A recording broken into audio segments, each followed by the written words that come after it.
Bonjour et bienvenue donc à la série questions et réponses. Alors donc j'ai une question qui m'a été posée tout récemment que j'avais envie de vous lire et je pourrais ensuite évidemment prendre le temps d'y répondre. Alors d'abord mon nom est Sylvain Bélanger, je fais de la pratique intuitive depuis plus de 35 ans. Je suis également enseignant depuis plus de 30 ans. Et puis, j'ai développé une méthode qui s'appelle la pleine conscience intuitive qui a pour but de favoriser le développement des habiletés intuitives, donc des soins et de la déprogrammation de la mémoire cellulaire. C'est un ensemble de ces trois éléments-là qui vont faire que la pleine conscience intuitive se pratique. Et puis donc, je réponds à des petites questions qui me sont posées par des étudiants ou par diverses autres personnes qui ont des questions de tout ordre qui peuvent m'être posées. Vous pouvez donc aussi me poser vos questions si vous en avez envie. Je vais vous lire donc la question qui m'a été posée. C'est si on part du postulat que nous sommes tous issus d'un grand tout, d'une source, et que nous sommes des entités fractales de cette source, que nous sommes ici pour expérimenter, comprendre, évoluer, changer de niveau de conscience, puis repartir vers la source, ou le grand tout. Comment expliquer que nous sommes de plus en plus nombreux sur la planète Terre? Est-ce que la source serait elle-même en expansion et donc libérerait de plus en plus de parties d'elle-même? Donc c'est une question encore là intéressante puisqu'elle nous amène à une réflexion sur le sens de l'existence.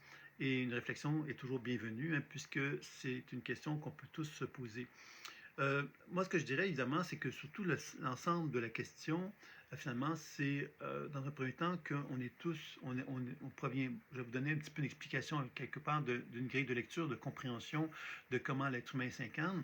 Alors, moi, selon moi, il y a une source lumineuse, pure, qui va donc se manifester sur la planète Terre pour expérimenter une forme d'une expérience. Cette expérience-là, quelque part, a pour objectif de permettre à cette conscience, qui est moins dense que la conscience lumineuse, de se réunifier à la source. Donc, tant et si longtemps que de l'incarnation sur Terre, selon moi, c'est parce qu'il y a une forme de séparation entre la source lumineuse et puis les niveaux de conscience inférieurs qui font qu'on va donc déclencher un processus pour amener de l'incarnation sur Terre.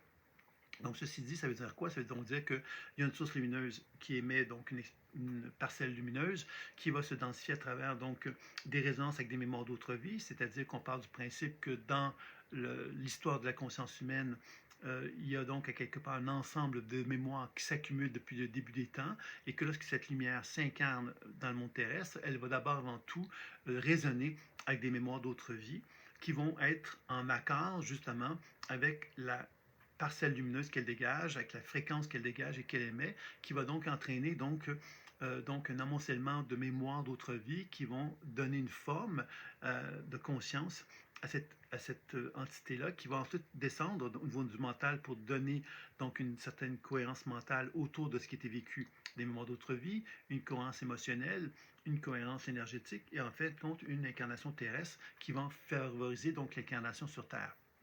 Donc, ça, c'est une première chose. Et donc, pour moi, cette incarnation sur Terre, l'objectif, c'est que l'individu puisse cheminer à travers sa vie pour se libérer de la mémoire qui l'anime, pour accéder à la lumière, pour renouer contact avec l'expérience de l'unification avec la source. Donc ça, c'est une première chose. Maintenant, la question qui m'est posée, c'était concernant donc la raison d'être de pourquoi il y a plus de monde sur Terre, considérant évidemment, est-ce que ça serait évidemment relié à cette expérience lumineuse-là qui est présente. Moi, je vous dirais ça comme ceci. Je pense que l'être humain a une pulsion de mort en lui. Okay? Cette pulsion de mort-là, finalement, fait que lui, dans son processus d'évolution, il tend donc à évoluer, c'est ça l'objectif de l'incarnation terrestre depuis le début des temps, et que l'être humain tend à évoluer pour renouer contact avec la lumière, pour retrouver quelque part la maturité essentielle qui va lui permettre d'accéder à cette lumière-là. Tant et si longtemps que l'être humain n'est pas en mesure d'accéder à cette lumière-là comme il le souhaiterait, ben, il va évidemment reproduire des erreurs, c'est comme des cycles de répétition que l'histoire humaine va nous présenter. On reconnaît quelque part qu'à travers les temps, ben, l'être humain, en tant qu'individu, va reproduire des expériences qui ne sont pas nécessairement heureuses, mais va les reproduire quand même. Et d'un point de vue collectif, on va retrouver un peu la même chose. Donc, tout ça, finalement, pour moi, met en évidence à quelque part que l'être humain, on est rendu à une certaine étape dans l'évolution de la conscience humaine aujourd'hui, qui fait que l'être humain a, a de la difficulté à concevoir le futur. Le futur, c'est qu'on a quand même accompli énormément de choses sur la planète Terre, pas d'une façon nécessairement évolutive, mais on a accompli beaucoup de choses sur la planète Terre. On a utilisé les ressources terrestres avec énormément de facilité, hein. On n'est pas été gêné, et on se retrouve dans une situation, à quelque part, où on pose un point d'interrogation, se disant quel est l'avenir de l'être humain.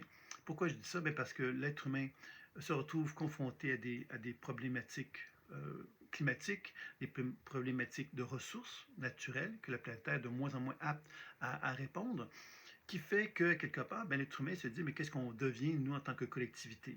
Alors, cette collectivité-là, évidemment, devant une problématique comme celle-là, peut développer ce que moi j'appelle des pulsions de mort, c'est-à-dire des pulsions inconscientes qu'on a tous en dedans de nous, hein, parce que tout être humain qui naît sur Terre ben, a un degré de volonté de vivre et un degré de volonté de mourir, c'est-à-dire ne pas s'ouvrir à la vie qui est en lui. Parce que la vie, à quelque part, qu'est-ce qu'elle provoque en lui? C'est la reconnaissance, à quelque part, d'une certaine souffrance, d'une certaine douleur, qui va amener l'individu à maturer. Puis c'est pas tous les êtres humains qui sont capables d'accueillir ça. Donc, il y a des gens qui vont la rejeter, cette pulsion de vie-là, puis ils vont favoriser donc la pulsion de mort.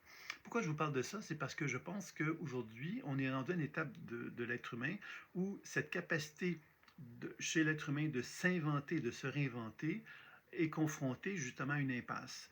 L'impasse, c'est qu'on est confronté au fait que la planète Terre a des limitations et que ces limitations nous confrontent à notre propre façon de gérer notre humanité.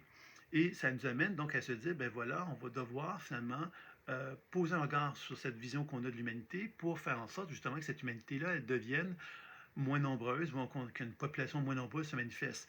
Alors pourquoi il y a beaucoup de monde sur Terre qui s'incarne? Certainement que c'est parce que justement, l'être humain, quelque part, a, entre guillemets, perdu le contrôle. C'est-à-dire que l'être humain n'a pas appris à reconnaître les règles de la vie, que je dis collectives, mais qui sont à un niveau plus spirituel, plus élevé, on ne les a pas reconnus. Donc, on vit par l'instinct, par la pulsion, et on vit dans une espèce d'insécurité, et on cherche à vivre, et on cherche à promouvoir la pulsion de vie. Et dans ce sens-là, évidemment, on ne gère pas le fonctionnement humain. C'est-à-dire que le fonctionnement humain se fait d'une façon anarchique et chaotique, et les êtres humains s'incarnent comme ils peuvent et comme ils le veulent. Puis à quelque part, mais ce processus-là n'est pas associé à la dimension spirituelle, mais il est vraiment associé à l'être humain qui, lui, à quelque part, a perdu contact avec les règles de la vie. Et dans ce sens-là, c'est pas pour rien qu'on retrouve, par exemple, dans le monde humain, des guerres qui vont faire que des gens vont s'entretuer. C'est qu'on n'est pas en accord avec cette loi de la vie qui est fondamentale, qui ne devrait jamais amener des situations comme celle-là à prendre forme. Donc, pour moi, cette pulsion de mort, finalement, ben, on la retrouve actuellement aussi par l'impasse dans laquelle on se retrouve, où on se rend compte effectivement que l'être humain avait des grands rêves, il avait des grandes illusions, pourrait-on dire, pour un monde meilleur. Et finalement, on est confronté avec les ressources climatiques, etc. On est confronté à devoir constater qu'on n'a peut-être pas réussi à élever notre conscience au diapason qu'on le souhaitait. Et devant cette impasse-là, bien évidemment, les pulsions de mort, c'est-à-dire tout ce qui est inconscient, qui est relié à l'aspect plus grégaire de l'être humain, qui est plus primitif chez l'être humain, va émerger. Et pour moi, ben, actuellement, ce qu'on retrouve, bien évidemment, c'est cette volonté que l'être humain a de vouloir contrôler. Et quand je dis l'être humain, je parle bien sûr d'une certaine population humaine, c'est-à-dire ceux qui ont beaucoup, beaucoup d'argent et qui ont beaucoup, beaucoup de pouvoir, qui commencent à envisager justement l'idée que pour pouvoir contrôler l'humanité, ben, il faut effectivement mettre la main dessus et décider pour elle. Et de cette façon-là, bien évidemment, on se rapproche, on s'éloigne certainement de la dimension humaine dans le sens du vivant chez l'être humain et on nous amène de plus en plus vers une espèce de uniformisation de la conscience humaine dans lequel on va contrôler l'être humain presque comme un produit, pourrait-on dire. Il y a trois grands thèmes qu'on retrouve beaucoup autour de ça. Il y a évidemment l'intelligence artificielle qui prend forme de plus en plus fortement et qui nous amène vers la robotisation, vers la conception de robots qui ont déjà pris forme et qui nous ramène simplement à l'idée que l'être humain va perdre de sa valeur, puisqu'un travailleur, un honnête travailleur normalement qu'on avait besoin pour faire des tâches qu'on n'avait pas envie de faire, mais c'est un robot qui va pouvoir les faire. Donc on va se retrouver dans une situation où l'être humain va perdre de sa valeur, puisqu'on ne va plus le voir comme étant un objet ou un outil nous permettant d'accéder à quelque chose. On va le voir comme je vais dire un détritus. C'est pas chic de dire ça, mais un détritus dans le sens de quelque chose qui est plus utile. Parce que quelque part, quelqu'un qui faisait une tâche, si un robot le fait à sa place, ben lui, il n'est plus utile. Maintenant, on ne reconnaît plus la vie à ce moment-là, on reconnaît le produit. Et c'est ça un peu, je pense, qui est la pulsion de mort. C'est-à-dire qu'on se dirige vers une forme, une tendance, je ne dis pas qu'on va l'actualiser, mais une tendance où une certaine collectivité humaine cherche à valoriser beaucoup cette idée que l'être humain, ben, on peut quelque part, on n'a plus besoin du bon Dieu, puisqu'on est devenu le bon Dieu, on est capable de créer la vie dans le sens, on a une intelligence artificielle qu'on a développée, on a des robots qu'on peut concevoir, l'intelligence artificielle avec le robot, ben, ça va nous permettre de créer un être humain, une conscience en tous les cas, qui va s'approcher ou qui va s'apparenter à un être humain et qui va faire qu'à un moment donné, ben justement, on va pouvoir vivre l'immortalité. C'est-à-dire que les êtres humains, des vrais êtres humains qui veulent vivre l'éternité, ben, ils vont pouvoir acheter un robot, ils vont pouvoir mettre leur cerveau dans le robot, puis ils vont pouvoir perpétuer là, quelque part leur vie jusqu'à la fin des temps en quelque sorte. Alors vous voyez que ça c'est quelque chose qui se rapproche vraiment d'une volonté de dire à l'âme ou à la dimension spirituelle, ben toi là, à quelque part, fous-nous la paix parce que nous on a trouvé des solutions, toi tu nous as pas aidés, on a trouvé une solution et la solution à quelque part c'est de créer notre monde, de créer un monde dans lequel on va construire la vie et on n'a plus besoin de toi. Alors, pour moi, ça, c'est quelque chose, évidemment, qui n'est pas nécessairement réel, qui n'est pas nécessairement vrai, mais en même temps, c'est la conscience humaine actuelle qui veut ça, c'est-à-dire qu'on veut construire un gouvernement mondial qui reflèterait évidemment cette possibilité de contrôler la communauté humaine et de pouvoir en faire un peu ce qu'on veut. On pourrait évidemment favoriser aussi des êtres humains qui auraient des intelligences supérieures parce qu'on leur donnerait, on leur mettrait des appareils qui leur permettraient d'être plus capables de décoder ce qui se passe autour d'eux, de donner des hommes bioniques ou des femmes bioniques avec des super bioélectroniques à quelque part qui leur permettraient d'atteindre de meilleurs résultats. Donc, ce serait des surhommes et des surfemmes, mais qui seraient évidemment encore là liés donc à cette notion de robotisation, donc de mutation entre l'humain et le robot, et qui nous éloigne de plus en plus des règles et des lois humaines.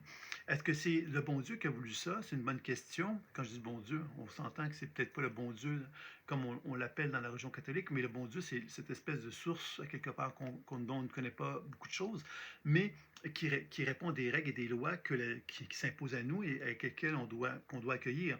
Donc, évidemment, c'est ça un peu que je répondrai à ça, c'est-à-dire que pour moi, cette notion de quantité de personnes sur la Terre qui est importante, c'est tout simplement parce que l'être humain n'a pas géré à quelque part tout simplement, n'a pas enseigné, n'a pas transmis à l'être humain les règles de la vie. Puis ces règles de la vie, évidemment, nous met en contact justement avec une dimension spirituelle, c'est-à-dire qu'on intègre dans la vie une dimension spirituelle, on reconnaît que l'être humain est apte à constater qu'à l'intérieur de lui-même, il y a un principe vivant et que ce principe vivant-là ben, l'anime et que l'être humain qui est à côté de lui a un même principe vivant qui l'anime et qu'on peut, par le biais de développement de pratiques intuitives, d'être capable de décoder, de se connecter avec l'un et avec l'autre, de plus être en collaboration, en partage, en échange, à créer un monde meilleur finalement. Mais ce monde meilleur-là, qui le veut?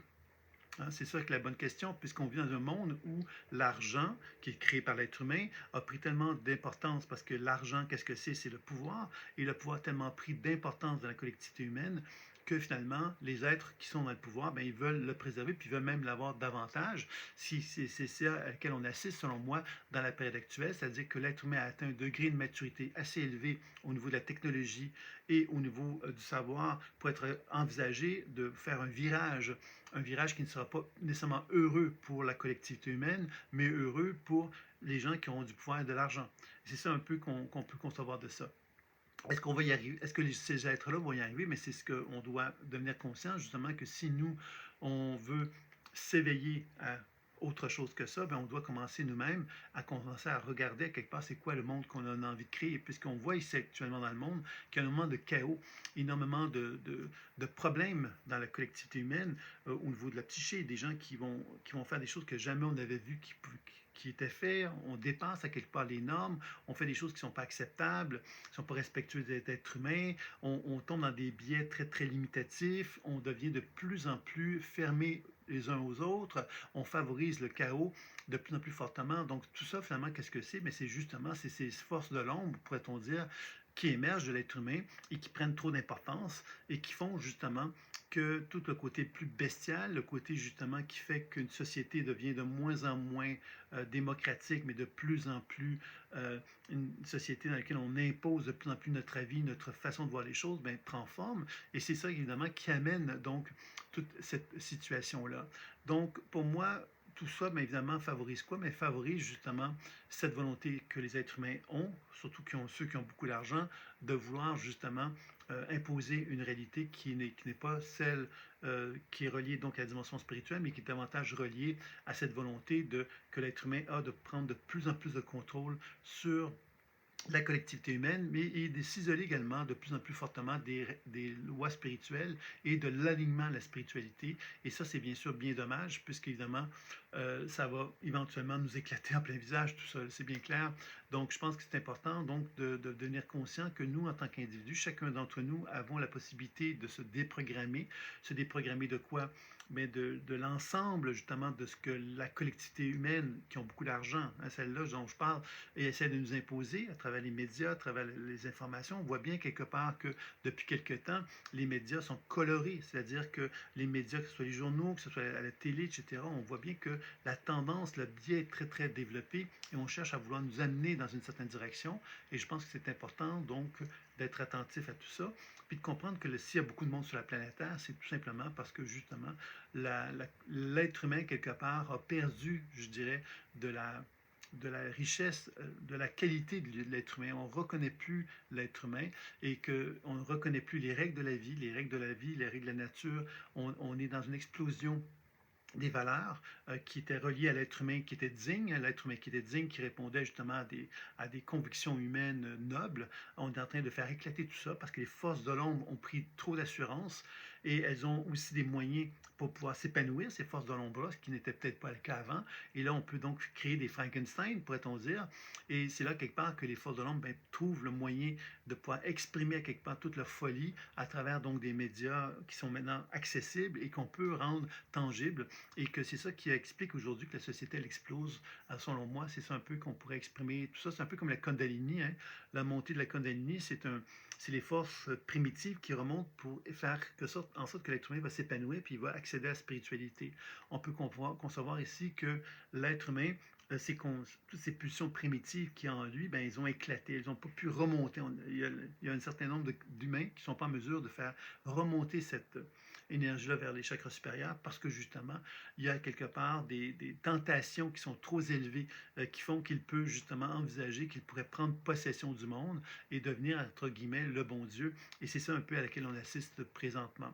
Donc voilà, c'est un peu ma réponse qui est peut-être pas très gaie, mais moi je vous dirais évidemment que la solution à tout ça, évidemment, c'est la voie individuelle et la voie collective de collaboration où les êtres humains conçoivent qu'ils ont un pouvoir individuel, ils ont un pouvoir en termes de collectivité pour se réapproprier le pouvoir, puis pas se laisser faire dans cette voie quelque part qui peut être, qui est tout sauf la voie de l'humain qui est spirituelle. Donc je pense que c'est important évidemment de tenir compte de cela.